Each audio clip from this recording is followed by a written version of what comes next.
சென்னை கிண்டி கலைஞர் நூற்றாண்டு மருத்துவமனையில் மருத்துவர் மீது கத்தி குத்து சம்பவ விவகாரம். காவல் நிலையங்கள் அல்லாத மருத்துவமனைகளில் புறக்காவல் நிலையங்கள் அமைக்க சென்னை காவல்துறை திட்டமிட்டுள்ளது. இதுகுறித்தான எமது செய்தியாளர் ராகவேந்தர் நேரலையில் வழங்க கேட்கலாம். வணக்கம் ராகவேந்தர். தற்பொழுது காவல் நிலையங்கள் அல்லாத மருத்துவமனைகள் புறக்காவல் நிலையங்கள் அமைக்க காவல்துறை திட்டமிட்டிருக்கிறது.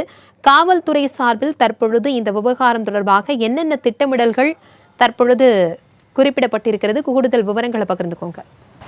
வணக்கம். நேற்று சென்னை கிண்டியில் இருக்கக்கூடிய கலைஞர் நூற்றாண்டு அரசு மருத்துவமனையில் புற்றுநோய் மருத்துவர் பாலாஜியை விக்னேஷ் என்ற ஒரு இளைஞர் கத்தியால் குத்தியிருக்கிறார். தனது தாயாருக்கு உரிய சிகிச்சை அளிக்கவில்லை என்ற ஆதங்கத்தில் இது போன்ற ஒரு சம்பவத்தை அவர் நிகழ்த்தியிருக்கிறார். தற்போது விக்னேஷ் நீதிமன்றத்தில் ஆஜர்படுத்தப்பட்டு சிறையிலும் அடைக்கப்பட்டிருக்கிறார். இதனைத் தொடர்ந்து தற்போது பாலாஜி உடல்நலம் தேறி தற்போது பேசி வருகிறார்.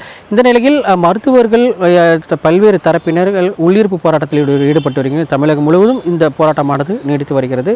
இந்த நிலையில் சென்னை காவல்துறை சார்பாக ஒரு ஆலோசனையானது நடைபெற்றிருக்கிறது. சென்னையில் எந்தெந்த மருத்துவமனைகளில் போலீஸ் அதாவது காவல் நிலையங்கள் இருக்கிறது, புறக்காவல் நிலையங்கள் இல்லை என்ற ஒரு கணக்கெடுப்பானது நடத்தப்பட்டிருக்கிறது. மொத்தமாக 18 மருத்துவமனைகள் சென்னையில் இருக்கின்றன. அந்த மருத்துவமனைகளில் சில காவல் நிலையங்களுக்கு அங்கே காவல் நிலையங்கள் இருக்கின்றன. குறிப்பாக சொல்ல வேண்டுமானால் சென்னை ராஜீவ்காந்தி அரசு மருத்துவமனையில் காவல் நிலையமே இருக்கிறது. அதே போன்று கஸ்தூரிபாய்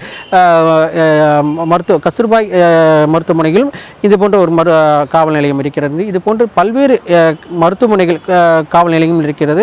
காவல் நிலையங்கள் அல்லாத, அதாவது ஸ்டான்லி அரசு மருத்துவமனை, கீழ்ப்பாக்கம் அரசு மருத்துவமனை, ராயப்பேட்டை அரசு மருத்துவமனைகளில் போலீஸ் பூத்துகள் இருக்கின்றன. அதாவது புறக்காவல் நிலையங்கள் அங்கங்கே இருக்கின்றன. இந்த மூன்று புறக்காவல் நிலையங்கள் அல்லாத மருத்துவமனைகள் கணக்கெடுத்த போது மொத்தமாக 9 மருத்துவமனைகள் இருப்பதாக தெரிவிக்கப்பட்டிருக்கு. குறிப்பாக எழும்பூர் மருத்துவமனையில் போலீஸ் போலீஸ் காவல் நிலையம், அதாவது புறக்காவல் நிலையம் இருக்கிறது. ஆனால் குழந்தைகள் நல மருத்துவமனையில் புறக்காவல் நிலையம் இல்லை. இது போன்ற கணக்கெடுப்பானது நடைபெற்றிருக்கிறது. மொத்தமாக 9 மருத்துவமனைகள் இது போன்று தற்போது புறக்காவல் நிலையம் இல்லை என்று தெரிவிக்கப்பட்டிருக்கு. அதன் அடிப்படையில் தற்போது நேற்று நடந்த இந்த சம்பவம் தொடர்பாக கிண்டியில் உடனடியாக புறக்காவல் நிலையம் நேற்றே அமைக்கப்பட்டிருக்கிறது. இதன் அடுத்த கட்டமாக ஓமந்தூர் அரசு மருத்துவமனை இன்னும் 2 நாட்களில் இந்த புறக்காவல் நிலையம் அமைக்கப்பட இருப்பதாக சென்னை காவல்துறை தரப்பில் தெரிவிக்கப்பட்டிருக்கு. வரும் காலங்களில் 9 மருத்துவமனைகளில் இந்த போன்ற புறக்காவல் நிலையம் அமைக்க இருப்பதாக தெரிவிக்கப்பட்டிருக்கு. இது தொடர்பாக அந்த மருத்துவமனையில் நிர்வாகத்திற்கு புறக்காவல் நிலையம் வைப்பதற்குண்டான இடத்தை தேர்வு செய்து தருமாறும் சென்னை காவல்துறை தரப்பில் கேட்டிருப்பதாக கூறப்பட்டிருக்கிறது. இனி வருகாலங்களில் 9 மருத்துவமனைகளில் புறக்காவல் நிலையம் வைக்கப்படும் பட்சத்தில் இது போன்ற எந்த ஒரு அசம்பாவித சம்பவம் நடைபெறாமல் இருக்கக்கூடும் என்று சென்னை காவல்துறை தெரிவித்திருக்கு. ஏனென்றால் ஒவ்வொரு அரசு மருத்துவமனைகளில் குறிப்பாக பல ஆயிரம் மக்கள் வருகின்றனர்.